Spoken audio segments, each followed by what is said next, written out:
Donald Trump is nothing at least but consistent in his sinister ways to manipulate the media and confuse his supporters, giving all of his sycophants something else to pay attention to the shiny object over here while I grift you over here. And in this breaking story, that is exactly what he is doing on the day of his sentencing, ironically, accidentally, not at all.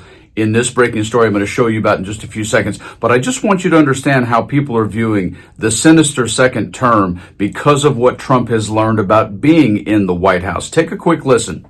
Well, only months after Biden hosted the 75th anniversary of the NATO alliance, the conversation turns now to how Trump's foreign policy will affect the United States' role in the world. In his latest piece for the New York Times, David Sanger argues that Trump's win ends a post-World War II era of U.S. leadership. And he joins Walter Isaacson to discuss. It's been 75 years since America has led a world order that was sort of based on defensive alliances like NATO, but also gradually decreasing tariffs, more free trade, more free movement of people. Does this election of Donald Trump for the second time mean the end of that world order? Walter, it may well. Donald Trump will become the 47th President of the United States. What scares you the most about a potentially second Trump presidency? I think what scares a lot of people, there are no, to use the word in vogue, guardrails anymore. Just think of the people that he is now surrounding himself with. There's no General Kelly, there's no General Mattis, there's Stephen Miller, and Tom Homan, and God, Rudy Giuliani coming back. That should scare anybody. Since Donald Trump is planning to deport, 10 million, 20 million, 30 million people, since he seems perfectly comfortable deporting American citizens, there are some potential problems to that. In that, you have to send them somewhere, and maybe the country that you plan to ship them to doesn't want to accept millions of people. Well, he has a solution to that. He's just going to send them to some country.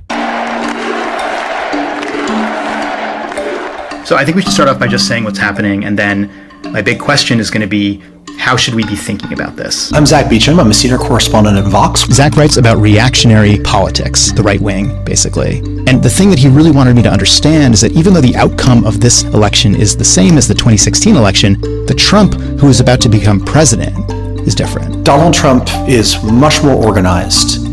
He knows what he's doing, has a series of distinct policy objectives that he's reiterated again and again. It will be in a lot of ways fundamentally different than what we all lived through 4 years ago. So with that said, what is Trump planning to do on January 10th, led by his Project 2025 boy, Mike Johnson? That's right. He's getting a whole bunch of House of Reps down to put the playbook together with regards to his future administration and also to distract from the sentencing. Check out this breaking story right here. Breaking news. Trump invites House Republicans to Mar-a-Lago ahead of inauguration. President-elect Donald Trump has invited multiple groups of House Republicans to join him at Mar-a-Lago next weekend. Three sources involved in the planning told NBC News. Trump's team worked with Speaker Mike Johnson's leadership team to finalize which members would be invited, the sources said. Between January 10 and January 12, members of the conservative House Freedom Caucus, lawmakers from states affected by the state and local tax SALT deduction cap, chairs of key committees, and other groups of Republicans will visit Trump at his Florida residence just days ahead of his inauguration to a second term. The Mar-a-Lago trips come after a tense speaker vote on Friday in which Trump had to personally convince at least two holdouts to support Johnson's reelection. It also comes as Republicans prepare to take up one massive reconciliation package later this spring that will likely include an extension of Trump's 2017 tax law. Trump wants to make sure that Republican lawmakers across the ideological spectrum are unified on the same page with his ambitious legislative agenda, two of the sources added. A spokesperson for Trump transition team did not immediately respond to requests for comment about next weekend's visits. Divisions between different factions of the party were on display after Friday's speaker vote when members of the Freedom Caucus released a letter saying that they voted for Johnson, in quotes, because our steadfast support of President Trump. They added, "We did this despite our sincere reservations regarding the Speaker's track record over the past 15 months." Along with Trump's victory in November, Republican lawmakers retained control of the House and flipped control of the Senate, meaning the GOP is likely to have an easier time advancing its agenda once Trump is inaugurated. But in the House, Republicans have a fragile majority and can barely afford to lose a single vote when advancing Trump's preferred legislation. It'll force GOP House members to be almost unanimously united on their agenda. Already in the first vote of the year, 3 GOP lawmakers, Reps Keith Self of Texas, Thomas Massey of Kentucky, and Ralph Norman of South Carolina, initially voted for someone other than Johnson for Speaker. Self and Norman changed their decisions minutes after casting their votes, ensuring a victory for Johnson. I can only share my conjecture thoughts of what video and audio might look and sound like at this meeting in Mar-a-Lago, because I'm not sure Sinister would cover it. Terrifying might cover it.